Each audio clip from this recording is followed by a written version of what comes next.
स्वागत है आप सबका आज के इस महत्वपूर्ण क्लास में।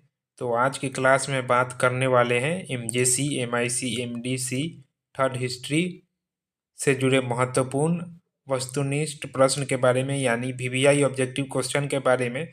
तो जिनका भी थर्ड सेमेस्टर में एमजेसी, एमआईसी या एमडीसी थर्ड में अगर हिस्ट्री है तो उनके लिए यह सेशन काफ़ी महत्वपूर्ण है। तो आज के वीडियो में परीक्षा से जुड़े महत्वपूर्ण ऑब्जेक्टिव सवालों को देखने वाले हैं। तो आप लोग इस वीडियो को ध्यान से देखिए और अपने दोस्तों में ज़रूर शेयर कीजिए।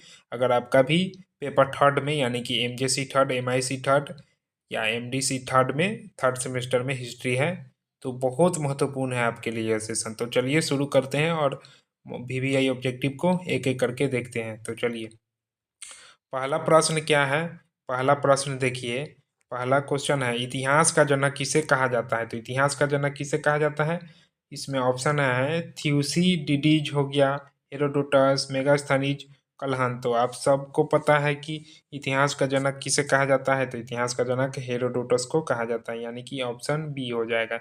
तो क्वेश्चन नंबर 1 का ऑप्शन बी, हेरोडोटस। ठीक है, अब आते हैं क्वेश्चन नंबर 2 पे। ठीक है, क्वेश्चन नंबर 2 है, सिंधु सभ्यता की खोज किसने की। तो प्रश्न है दूसरा, सिंधु सभ्यता का खोज किसने किया। तो सिंधु सभ्यता का खोज किसने किया, तो इसका खोज जो है रखलदास बनर्जी ने किया। ठीक है, तो सिंधु सभ्यता की खोज किसने किया, रखलदास बनर्जी, यानी क्वेश्चन नंबर 2 का ऑप्शन बी हो जाएगा, रखलदास बनर्जी। ठीक है, अब आते हैं क्वेश्चन नंबर 3 पे। ठीक है, क्वेश्चन नंबर 3 पे, तो क्वेश्चन नंबर 3 है, हड़प्पा सभ्यता किस नदी के किनारे थी। हाँ, तो ये बहुत इसको नोट कर लीजिए, इसको याद ही कर लीजिए, पीबीआई प्रश्न है। हड़प्पा सभ्यता किस नदी के किनारे थी। तो हड़प्पा सभ्यता किस नदी के किनारे था, गंगा नदी, यमुना नदी, रावी नदी, नर्मदा नदी। तो ये किस नदी के किनारे था हड़प्पा सभ्यता, तो ये था आपका रावी नदी के किनारे। सही आंसर क्या हो जाएगा, ऑप्शन सी हो जाएगा। तो हड़प्पा सभ्यता किस नदी के किनारे है, रावी नदी के किनारे। ठीक है, अब आगे बढ़ते हैं, क्वेश्चन नंबर 4 पे आते हैं। क्वेश्चन नंबर 4 क्या है, मोहनजोदड़ो का अर्थ है। मोहनजोदड़ो का क्या अर्थ है, तो मोहनजोदड़ो को बहुत सारे नामों से जाना जाता है। तो इसमें देखिए कि इसमें कौन सा सही होगा। मृतकों का टीला, मृतकों का टीला, राजा का नगर, व्यापार केंद्र। देखिए इसमें जो है ना, टाइपिंग मिस्टेक हो गया है, ये दोनों ऑप्शन सेम ही हो गया है। तो मोहनजोदड़ो को क्या कहा जाता था, मृतकों का टीला कहा जाता था, यानी कि ऑप्शन बी, यानी कि ऑप्शन बी हो जाएगा। चाहे ऑप्शन ए भी होगा, क्योंकि दोनों तो सेम ही ऑप्शन है। तो आप लोग ऑप्शन के हिसाब से मारिएगा, इसमें डबल हो गया है। तो मोहनजोदड़ो का अर्थ क्या है, तो मृतकों का टीला। इसको बहुत सारा नाम दिया गया था, देखिए, तो मृतकों का टीला भी था इसमें से। तो ये हो जाएगा ऑप्शन बी हो जाएगा 4 का। ठीक है, क्वेश्चन नंबर 5 पे आते हैं। क्वेश्चन नंबर 5 है, सिंधु सभ्यता की लिपि थी, या है, सिंधु सभ्यता की कैसी लिपि थी। तो वह जो लिपि था, अपठित था, अपठित था। ठीक है, उसके बाद आगे आते हैं क्वेश्चन नंबर 6, आर्य किस किस वेद में सप्त सिंधु का उल्लेख करते हैं। आर्य किस वेद में जो है सप्त सिंधु का उल्लेख करते हैं, तो ऋग्वेद में। ठीक है, तो ऋग्वेद में, ऑप्शन सी हो जाएगा 6 का। क्वेश्चन नंबर 7, गायत्री मंत्र किस वेद में है। तो गायत्री मंत्र जो है किस वेद में है, सो देखिए ऑप्शन पहले देखिए। तो गायत्री मंत्र में किस वेद में है, तो ऑप्शन है ऋग्वेद, सामवेद, यजुर्वेद, अथर्ववेद। तो गायत्री मंत्र किस वेद में है, तो ये ऋग्वेद में है, जो कि सबसे प्राचीनतम वेद है, यानी कि ऋग्वेद। ठीक है, क्वेश्चन नंबर 8, वेदों की कुल संख्या। वेदों की कुल संख्या ये तो आंख बंद करके बता दीजिएगा कि 4 है, ऋग्वेद, सामवेद, यजुर्वेद और चौथा है अथर्ववेद। ठीक है, तो सबसे लास्ट में आया था अथर्ववेद, सबसे पहले आया था ऋग्वेद। तो वेदों की संख्या 4, सबसे प्राचीनतम वेद ऋग्वेद, सबसे न्यूनतम वेद अथर्ववेद। इतना तो याद ही होगा। अब आते हैं उपनिषद का विषय है। उपनिषद का विषय क्या है, युद्ध हो गया, युद्ध है कि राजनीति है कि दर्शन है कि व्यापार है। तो उपनिषद का विषय क्या है, दर्शन। ठीक है, दर्शन है इसका। क्वेश्चन नंबर 10 है, मोहन महाजनपदों की संख्या देता है। महाजनपद की संख्या क्या होता था, 16 को महाजनपद था, जिनमें से सबसे शक्तिशाली जनपद कौन था, मगध महाजनपद। क्या सब्जेक्टिव में पढ़े, थ्योरी वाले में पढ़े होइएगा। मगध का प्रथम शासक था, तो मगध का प्रथम शासक कौन था, बिंबिसार। देखिए इसमें कंफ्यूज नहीं होइएगा, एक होता है बिंदुसार, एक है बिंदुसार, एक है बिंबिसार। तो बिंबिसार जो है मगध का प्रथम शासक था, बिंदुसार नहीं। बिंदुसार कौन था? बिंदुसार तो उसमें था, मौर्य काल में था। चंद्रगुप्त मौर्य का बेटा है कौन? बिंदुसार, ठीक है। और बिंदुसार का बेटा कौन है? तो बिंदुसार का बेटा है सम्राट अशोक। और ये बिंबिसार जो है ये अलग है, ये मौर्य काल के पहले का है। बिंबिसार जो मगध साम्राज्य का कौन था? शासक था, प्रथम शासक था ये बिंबिसार। तो मगध का प्रथम शासक कौन था? बिंबिसार, ठीक है। आगे आते हैं, सिकंदर ने भारत पर आक्रमण कब किया? तो सिकंदर ने भारत पर कब आक्रमण किया? 327 ईस्वी पूर्व में, 326 ईस्वी पूर्व में, 300 ईस्वी पूर्व, 250। तो सिकंदर ने भारत पर आक्रमण कब किया था? तो 326 ईसा पूर्व, 326 बीसी में किया था, ठीक है। बीसी मतलब क्या होता है? ईस्वी पूर्व, ईसा पूर्व। तो 326 बीसी यानी 326 ईस्वी पूर्व में।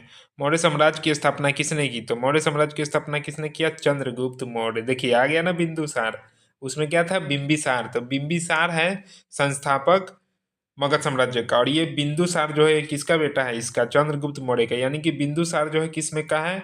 मौर्य काल का है, ठीक है। ध्यान में रखिएगा। तो मौर्य साम्राज्य की स्थापना किसने किया? तो चंद्रगुप्त मौर्य। अब अगला प्रश्न है 14 नंबर क्वेश्चन, चाणक्य का अन्य नाम था। तो चाणक्य का अन्य नाम क्या था? दूसरा नाम तो कौटिल्य, इसको कौटिल्य के नाम से भी जाना जाता था चाणक्य का। और कौन सा नाम था? कौटिल्य, यानी कि ऑप्शन बी हो जाएगा। अब आगे आते हैं क्वेश्चन नंबर 15, अर्थशास्त्र के लेखक है। तो अर्थशास्त्र के लेखक कौन है? कौटिल्य, यानी कि बोले तो चाणक्य, ठीक है। तो अर्थशास्त्र के लेखक कौटिल्य यानी चाणक्य। क्वेश्चन नंबर 16, मेगास्थनीज किसका राजदूत था? तो मेगास्थनीज जो है यूनान का राजदूत था। तो मेगास्थन किसका राजदूत था? यूनान का, ऑप्शन सी। क्वेश्चन नंबर 17 है, अशोक ने किस युद्ध के बाद बौद्ध धर्म अपनाया? तो पता ही होगा। तो अशोक ने किस युद्ध के बाद धर्म अपनाया था? कलिंग, कलिंग युद्ध के बाद। हाँ, उसकी पत्नी थी ना कौन? कारुबाकी, हाँ उसी से ये जो है प्रभावित हुआ, कारुबाकी से। तो अशोक ने किस युद्ध के बाद बौद्ध धर्म अपनाया? तो कलिंग, ठीक है, कलिंग युद्ध के बाद। क्वेश्चन नंबर 18 है, अशोक के अभिलेख किस लिपि में है? तो अशोक के अभिलेख जो है किस लिपि में है? तो वो ब्राह्मणी लिपि में है, यानी कि 18 का ऑप्शन बी हो जाएगा, ठीक है। क्वेश्चन नंबर 19 है, मौर्य काल की राजधानी थी। तो मौर्य काल की राजधानी कहाँ थी? तो मौर्य काल की राजधानी पाटलिपुत्रा थी, पाटलिपुत्र, ठीक है। मौर्य काल की राजधानी Pataliputra, option C. Question number 20, धम्म महामात्र की नियुक्ति किसने की? तो धम्म महामात्र का नियुक्ति किसने किया? सम्राट अशोक। सम्राट अशोक किस काल के हैं? मौर्य काल के, ठीक है। क्वेश्चन नंबर 21 है, कुषाण वंश का महान शासक था। कुषाण वंश का महान शासक कौन था? तो कुषाण वंश का सबसे महान शासक था कनिष्क, ठीक है, कनिष्क, ओके। आगे आते हैं, चौथी बौद्ध संगीति कहाँ हुई? तो बौद्ध संगीति जो 4 गो बौद्ध संगीति किसमें हुआ था? तो ये बौद्ध बौद्ध में हुआ था, बौद्ध धर्म में।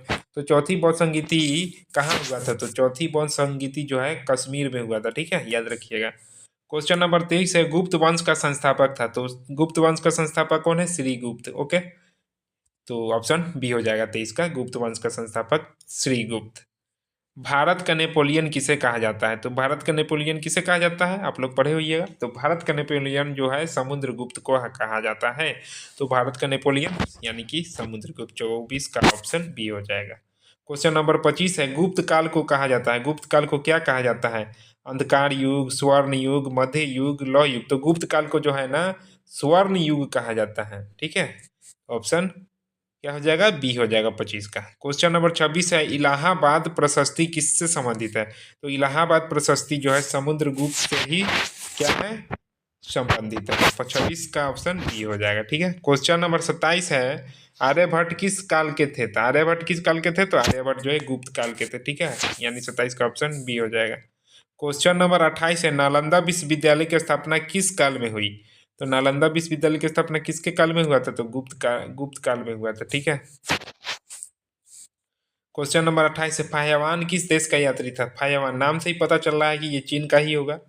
तो फायावान हो गया, हाँ फायावान कहाँ का था? तो चीन का था। फायावान किस देश का यात्री था? चीन। किस देश का यात्री था? तो चीन का, 29 का ऑप्शन बी। क्वेश्चन नंबर 30 है, गुप्त काल की प्रमुख भाषा थी। तो गुप्त काल की प्रमुख भाषा क्या था? गुप्त काल का उस समय तो संस्कृत और प्राकृत भाषा ही चलता था। तो क्या था गुप्त काल की प्रमुख भाषा? संस्कृत, यानी कि ऑप्शन बी। क्वेश्चन नंबर 31 है। क्वेश्चन नंबर 31 क्या है? हर्षचरित के लेखक है, तो हर्षचरित के लेखक कौन है? बाण भट्ट जी। ठीक है, 31 का ऑप्शन बी, हर्षचरित के लेखक बाण भट्ट। क्वेश्चन नंबर 32 है। हर्ष की राजधानी थी, तो हर्ष की राजधानी कहाँ था? ऑप्शन ए है दिल्ली, बी है कन्नौज, सी है उज्जैन, पटना। तो हर्ष की राजधानी जो थी कन्नौज में थी। ठीक है, यानी कि ऑप्शन बी करेक्ट हो जाएगा 32 का। ठीक है, क्वेश्चन नंबर 33 है आपका, कादम्बरी किसकी रचना है? तो कादम्बरी जो है किसकी रचना है? कादम्बरी बाण भट्ट जी की रचना। ठीक है, कादम्बरी बाण भट्ट की रचना है। 33 का ऑप्शन बी हो जाएगा। क्वेश्चन नंबर 34 है। क्वेश्चन नंबर 34 क्या है सो देखिए, क्वेश्चन नंबर 34 है। भक्ति आंदोलन का प्रमुख संत था, तो भक्ति आंदोलन का प्रमुख संत कौन था? तो इसके प्रमुख संत थे संत कबीर दास। ठीक है, कबीर जी, संत कबीर। 34 का option B. Question number 35, Ajanta गुफाएं किस धर्म से संबंधित है?